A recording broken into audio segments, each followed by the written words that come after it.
भारत में राजनीति का इतिहास बहुत ही गहरा है, जिसके बारे में बहुत कम लोग ही जानते हैं। लोगों को सिर्फ इतना ही पता है कि हिंदुस्तान में राजनीति केवल बीजेपी और कांग्रेस की लड़ाई है और ये इन्हीं दो पार्टियों तक ही सीमित है। पर ऐसा नहीं है। भारत वो देश है जहाँ के हालात बहुत ही भिन्न रहे हैं। फिर वो चाहे हिंदू राजाओं का दौर हो, मुस्लिम साम्राज्य का दौर हो, अंग्रेजी शासन का दौर हो या फिर 21वीं सदी का दौर हो।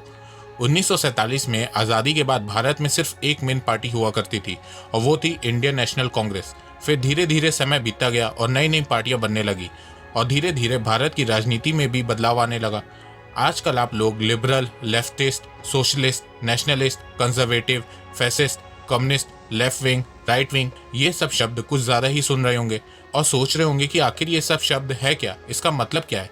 तो चलिए मैं आपको बताता हूँ एकदम सरल भाषा में। तो नमस्कार दोस्तों, स्वागत करते हैं आपका चार्जिंग पॉइंट हिंदी में। दोस्तों, आज के इस वीडियो में आप जानेंगे लेफ्ट विंग और राइट विंग के बारे में, उनकी आइडियोलॉजी के बारे में, भारत में कौन सी पार्टी लेफ्ट विंग है और कौन सी राइट विंग है, और सबसे मेन बात कि भारत के आम लोगों को किस साइड होना चाहिए। तो जुड़े रहिए आप इस वीडियो के साथ। दोस्तों, मैं ऐसे ही एजुकेशनल टॉपिक पे बात करता हूँ, तो अगर आपको मेरा काम पसंद आता है तो आप मेरी वीडियोस को खूब शेयर करिए। और अब आप मुझे सपोर्ट भी कर सकते हैं पेट्रियन और यूट्यूब में ज्वाइन बटन के थ्रू, उसकी लिंक डिस्क्रिप्शन में। भारत में पहले लेफ्ट विंग राइट विंग जैसी कोई चीज नहीं हुआ करती थी, पर 2019 के बाद से भारत में भी लेफ्ट वर्सेस राइट विंग बहुत होने लगा है और आजकल तो ये अपने एक्सट्रीम लेवल पे है। तो आइए जानते हैं कि ये लेफ्ट विंग और राइट विंग क्या है। लेफ्ट विंग और राइट विंग का जन्म फ्रेंच रेवोल्यूशन के समय हुआ था।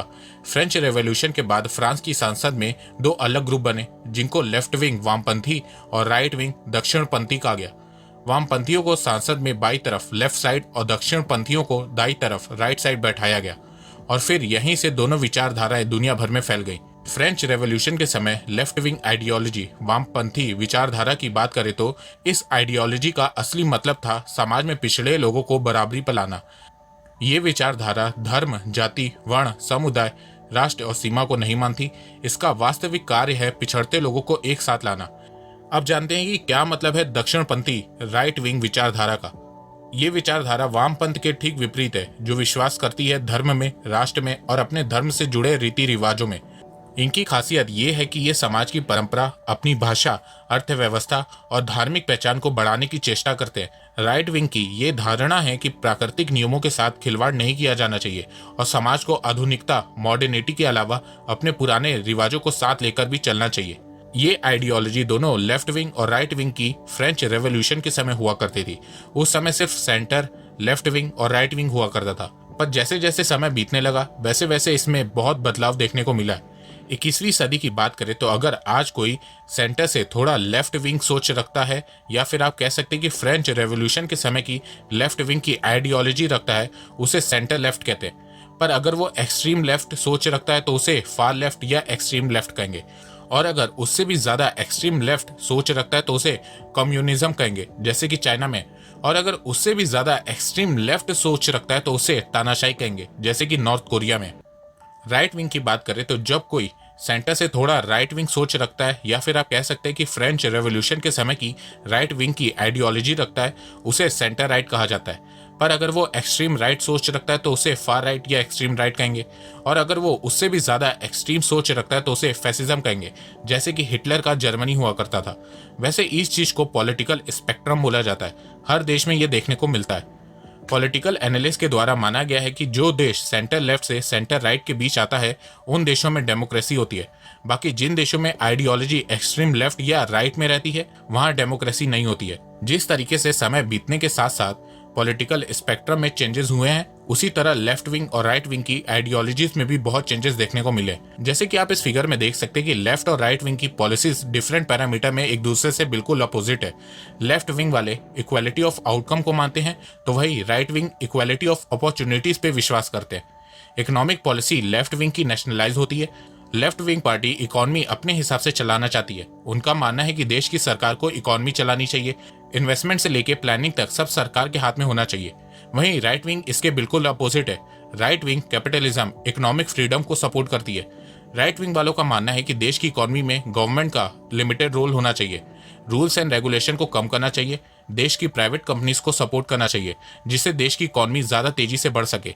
और मैं आपको बता दूं कि दुनिया भर में ज्यादातर देश इकोनॉमी में राइट विंग की पॉलिसी अपनाते हैं। यहाँ तक कि कांग्रेस ने भी 1991 में एलपीजी, लिबरलाइजेशन, प्राइवेटाइजेशन और ग्लोबलाइजेशन की पॉलिसी अपनाई थी, जो कि पूरी तरह से राइट विंग आइडियोलॉजी पे बेस्ड है।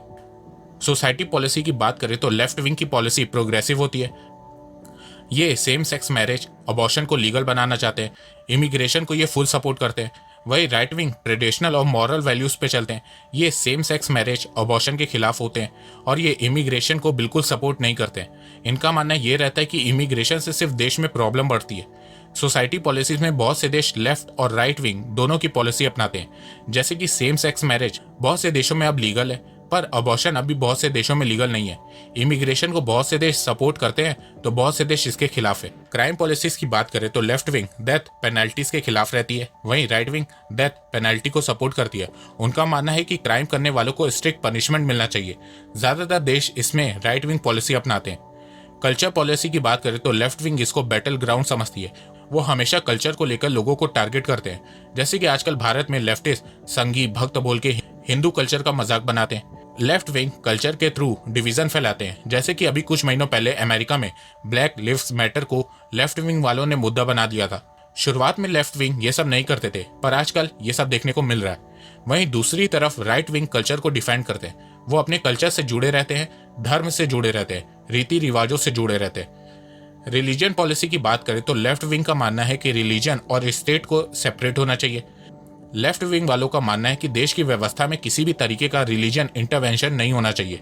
वही राइट विंग इस बात को सपोर्ट करते हैं। इस्लामिक देशों में स्टेट के डिसीजन में मस्जिद इन्वॉल्व रहती है, पर ज्यादातर देश इसमें लेफ्ट विंग पॉलिसी अपनाते हैं। भारत ने भी इसमें लेफ्ट विंग पॉलिसी अपनाई है। माइनॉरिटी राइट में लेफ्ट विंग माइनॉरिटीज को एक्स्ट्रा प्रोटेक्शन और प्रिविलेज देने की बात करते हैं। वही राइट विंग का मानना है कि देश में सब इक्वल है और सबको इक्वल फ्रीडम है, किसी को भी स्पेशल राइट या प्रिविलेज नहीं देनी चाहिए, क्योंकि इससे देश के लोगों में भेदभाव पैदा होता है। नेशनलिज्म की बात करें तो लेफ्ट विंग नेशनलिज्म को सपोर्ट नहीं करती है, वहीं राइट विंग प्रो नेशनलिस्ट होते हैं। उनके लिए सबसे पहले देश होता है। ग्लोबल ट्रेड की बात करें तो लेफ्ट विंग फ्री ट्रेड के खिलाफ रहती है, वही राइट विंग फ्री ट्रेड को सपोर्ट करती है और दुनिया भर के देश राइट विंग की पॉलिसी अपनाते हैं। इसके अलावा लेफ्ट विंग का मानना है कि लोगों की जिंदगी में गवर्नमेंट का लार्जर रोल होना चाहिए, वही राइट विंग का मानना है कि लोगों की जिंदगी में गवर्नमेंट का रोल कम होना चाहिए। लेफ्ट विंग का मानना है कि प्रोटेस्ट और लार्ज गैदरिंग के समय पुलिस वालों के पास कम पावर होनी चाहिए और ऑफेंडर्स के खिलाफ लीगल सिस्टम को लेस स्ट्रिक्ट बनाना चाहिए।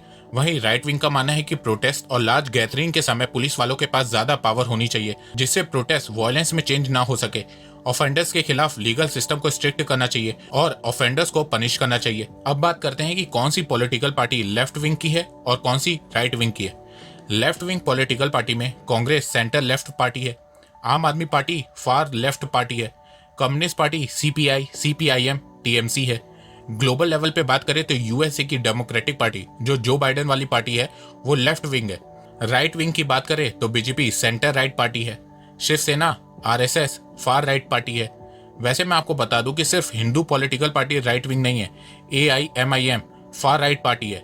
यहाँ तक कि मिडिल ईस्ट में जितने भी इस्लामिक देश हैं वहाँ पे फार राइट आइडियोलॉजी चलती है। वहाँ पे आप उनके कल्चर और रिलीजन को क्रिटिसाइज नहीं कर सकते। वर्ल्ड लेवल पे देखें तो यूएसए की रिपब्लिकन पार्टी डोनाल्ड ट्रंप जिसके लीडर हैं वो राइट विंग है। पर आज के समय आप देखोगे कि कई बार पॉलिटिकल पार्टी अपने आइडियोलॉजी के विपरीत काम करती है, जैसे कि कांग्रेस एक सेंटर लेफ्ट पार्टी है पर 1991 में उसने एलपीजी पॉलिसी लाई थी। बीजेपी सेंटर राइट पार्टी है पर बहुत सी सोशलिस्ट पॉलिसी को वो प्रमोट करती है। इसके अलावा हमने कई बार लेफ्ट और राइट विंग पार्टी को गठबंधन करते हुए भी देखा है, जैसे कि महाराष्ट्र में शिवसेना फार राइट पार्टी है और कांग्रेस सेंटर लेफ्ट पार्टी है। देखो, इस लेफ्ट राइट के चक्कर में हमारे बीच इतना डिफरेंस और डिवाइड हो गया है कि हम किसी के मौत पे या किसी की बीमारी पे खुश होने लगते हैं। इस लेफ्ट और राइट के चक्कर में डिवीजन इस तरह से हो गया है कि हम भूल गए हैं कि सबसे पहले हम भारतीय हैं।